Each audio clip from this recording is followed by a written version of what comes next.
Hindi lahat deserving maging successful. Yes, kahit sino naman gusto maging successful. Yes, lahat tayo maraming pangarap. Marami kang gusto sa buhay, di ba? Gusto mo ng sariling bahay, may pangarap kang kotse, gusto mong dalhin yung pamilya mo sa mga gandang lugar. Pero paano mo makukuha lahat ng mga yon?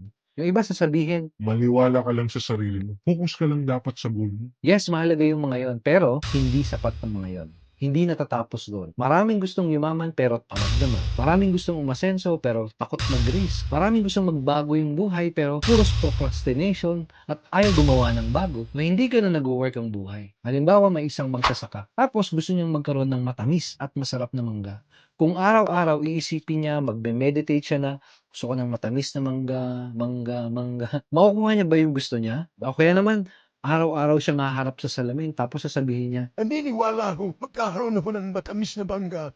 Araw-araw. makukuha niya ba yung gusto niya? Hindi, di ba? Kahibangan yun. Anong kailangan niya gawin? Kailangan niya magbungkal ng lupa, kailangan niya magtanim, kailangan niyang bantayan yung halaman, paarawan at diligan yung halaman. At pag nangyari lahat ng yun, yun ang magbibigay sa kanya ng matamis na bunga kasi yun yung proseso na kailangan mangyari. Ganon din sa kahit saan, lahat ay may tamang proseso. Dapat masaya ka at willing kang gawin yung proseso. Kalimutan mo muna yung mga goals mo. Yes, importante yon, pero kalimutan mo muna yon.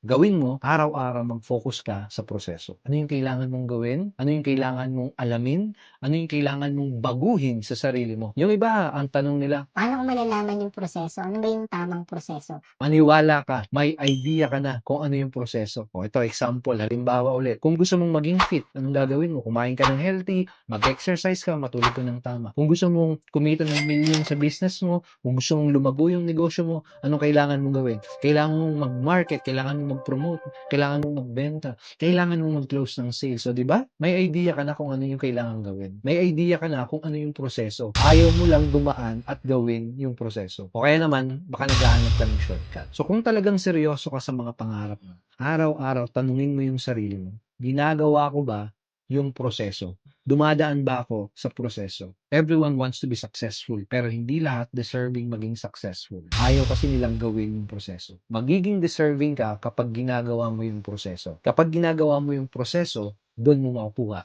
yung success na gusto mo.